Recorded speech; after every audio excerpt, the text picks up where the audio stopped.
Napoli 2, Chelsea 3. Now, this is a game that I want to watch a second time because there's a lot that happened in this game, more than you can cover in one video. But let's just run through the game to see the general highlight of the game. First, the only surprise with the lineup was James playing as a centre back, which I thought was quite shocking to begin with. But then again, during the match, once Chelsea were in possession and in attack, or even trying to build up from the back, they would usually go into this 3-2-5 structure. And James basically ended up playing as a right-sided defender anyway. So it wasn't much of a shock for Rhys James. But I think where Chelsea had problems, especially in the first half, was defensively.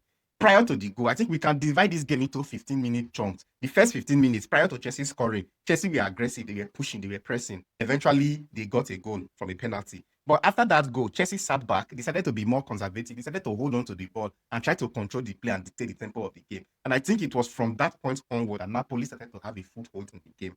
Now, every time Chelsea pressed, Napoli couldn't really play out of that Chelsea's aggressive 1-versus-1 pressing. So what usually happened was they would go long to find Rasmus Højlund. And Højlund was always with Fofana. And I think there were a few times in this game where Fofana could have done better with Højlund. This is one example. This is one of those times in this first half where Chelsea pressed Napoli really high when they were building up. And then Napoli were forced to go long to fight Højlund with a long ball. And then is this 1-versus-1 duel between Haaland of play was what culminated in, again, another defensive disaster from Chelsea, where they basically just went to sleep and allowed 3 Napoli players to end up behind their defensive line. Chelsea were fortunate not to concede from this, but before Chelsea even eventually considered that equalizer, there were defensive mishaps happening in this game already. And it was obvious that Napoli were going to get a goal very soon. Look at when Cucurella gets, of course, he's a left back. He gets drawn to his man out wide. He goes there to defend. At this point, though, if you look at Pedro Neto, is marking Spinazzola at this point. But he wants to go and double up on the winger over there. And then at this point, he just points his hand to say, I am leaving this man. Somebody pick him up. Now, this is Enzo Fernandez there. Enzo Fernandez would have been the one closest. He would have been the one in prime position to go after Spinazzola. But Enzo Fernandez was focused on the ball. He was ball watching. He didn't see the man running past. I'm not even sure he even saw Pedro Neto's hand. And then 5 seconds later, imagine this. Spinazzola was left in a lot of space behind that Chelsea line. And he had clear and open space to put a cross across. Chelsea got fortunate this time. They didn't concede a goal. But then again, look at the goal that Chelsea eventually conceded. Now, again, this is Napoli with the ball in their own half, trying to build that. And of course, Chelsea goes 1-versus-1 aggressively with them, forcing them to kick the ball long to Rasmus Højlund, which is the tactics they use predominantly in this game. On this occasion, as it happened a lot of times in this half, it's Andre Santos who drops into that centre-back position. Napoli had a go at them again, and they were immediately on the attack. Now, a lot of things happened in this goal that I don't quite understand the decisions made by certain players. First, I thought at this point that Caicedo could have gone towards this other side of the player to at least show him down towards the corner flag, but he is who he is. He goes and just tries to win the ball back. He doesn't succeed. And then this player just basically rolls Fofana as if Fofana is a piece of paper or a piece of towel. He rolls him and then they get a goal. This was calamitous defending from Fofana. But it didn't end there. The second goal Chelsea conceded, I think Fofana was still at fault for that goal. Have a look. Now, somehow Chelsea loses the ball in front of their 18-yard box and then the ball comes out wide. Now, Estevao is going to join Gusto to double up on the Napoli player over there, which means he's leaving a gap now for someone to run into. At first, I think that Caicedo just spotted this run late, that he didn't go with the player. But at the time he eventually went with the player, I think it was a bit late because the player already had the time and space to cross the ball. But I want you to, for a moment, look at Fofana and Højlund inside that 18-yard box. At this time, Fofana has his hands on Højlund. So he knows exactly where Højlund is. He knows what Højlund is doing. But let's take it up a notch again. Look at the two of them again. Look at Fofana, look at Højlund. They are tussling. Fofana has his hand on Højlund. He knows where Højlund is. As a defender in this situation, you know that a square ball, a cutback is coming into your 18-yard box. And you should make sure that you are the first person to get to the ball. But let's take it further. This is just the moment before the goal. Somehow, Højlund is now in front of Fofana and gets the touch to the ball first. If you have been following my Chelsea analysis, this is not the first time that Chelsea has considered this exact kind of goal. I can't remember the game, but I know that I have analyzed something like this before, where two people are tossing, all of a sudden, it changes. The attacker is now in front of the Chelsea defender. This is what has happened here again. Now, I think after that piece of calamitous defending, in the second half, decided to make changes to his team, which I think were probably a little bit effective, especially with now having to bring Palmer into the game. Cole Palmer for Neto made a lot of difference for Chelsea in the second half. And then at some point, also bringing a proper centre back. Because the thing is, at some point, prior to bringing Chalobah into the game, every time Chelsea had to defend, that initial print in that back five, it was usually Andre Santos here who usually drops back from midfield to make up the back five. And then I think this was really affecting Chelsea going forward, especially. So it made sense for him to then take Andre Santos off and bring a proper centre back and then allow Reece James to now go high up.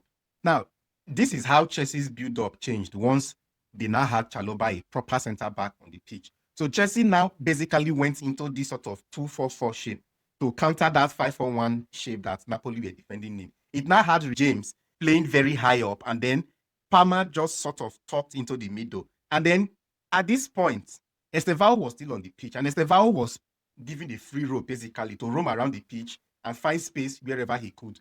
It was the same thing that Chelsea did against Pafos as well. Just allow Estevao to roam around. I don't think Estevao had a very decent game in this one, but that's talk for another day. But he was just able to roam around. And then he helped Chelsea to create numerical overloads that's of the pitch and then compress the pitch as well. And I think in the build-up to this goal, it was probably one of the best sequences from Chelsea in the entire game. We had Palmer picks up the ball deep and then Estevao running into that position to kind of create this diamond between himself, João Pedro, and Reece James. And then what you would notice is that he sort of squeezed the pitch a little bit, and Chelsea had a lot of players in one part of the pitch and then forced Napoli to squeeze as well, such that once João Pedro had this ball in this position and turns, there was a lot of space in the other part of the pitch. And then he also had Gittins running there as well. Gittins making this run behind made sure that this defender was not really going to commit himself to come and cover this gap. And of course, João Pedro did the rest from here. That was a lovely strike for a player who has been having difficulty in front of goal for a while now. But that was good anyway. But after that goal, though, even if Chelsea needed a win in this game to make it into the top 8, I think Rosinho was a bit more sensible with his pressing after this game. Chelsea were not going all out to press Napoli inside Napoli's half again. They were not allowing Napoli to actually take the ball into midfield. They were focused on pressing Napoli in midfield and turning over possession, forcing Napoli into errors. Just look at just two examples of this after Chelsea scored that second goal. Now, this was Napoli beating out from the back after Chelsea has equalized. Now, what you will see is that it was not the same aggressive pressing that Chelsea did in the first half. They were still trying to cover, but it was now more of pressing in midfield, allowing Napoli to sort of take the ball into midfield and then press them in midfield and try to force mistakes. Like, Estevao somehow ended up fouling the defender. Like I said, he didn't have a very good game. But look at another example of that again. It's still the same thing in this phase of play, that Chelsea are not really going all out to press Napoli deep inside their own half. They allowed Napoli, because they were looking for a goal as well, to come into midfield. And then it's that pressing in midfield that forces a bad pass that Reece James picks up the ball and then Chelsea are immediately on the attack again. And this time it was Cole Palmer who had three people running in front of him. He had options. He picks one. I think it was unfortunate that Enzo Fernandez did not get a goal from here. But you get a general idea of what was happening already. And then Chelsea's third goal, I think, was a product of that very sensible pressing and the trap that Chelsea were setting. Chelsea were able to force Napoli to go long on this occasion to fight Højlund. And at this time, Antonio Conte had brought Lukaku into the game to sort of have two strikers up front to occupy Chelsea's centre back, especially because of this Chelsea's 2-4-4 build-up that they now employed in the second half. And then for once, Fofana was able to win his duel with Højlund, and then Chelsea were able to receive this ball. This was lovely play from Cole Palmer here to be able to take the ball in the middle of two defenders, resist that pressure, lay it off to Enzo Fernandez, and then Pedro, and that was a brilliant goal. That was Chelsea's third. And I think from here on in, even if Chelsea tried to self-sabotage again, they were fortunate to at least not concede a goal and ended up with a victory. It was a good victory for Chelsea. A good performance from Rosinho.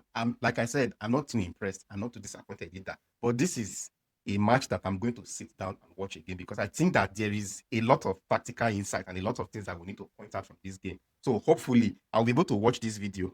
I'll be able to watch this match again and probably do a second video to just highlight some key tactical elements in this game that I think we should keep an eye on going forward. What I think would be positive and negative for Chelsea. So stay tuned. Hit the like button, hit the follow button, hit the subscribe button, and share the video as well. See you on the next one.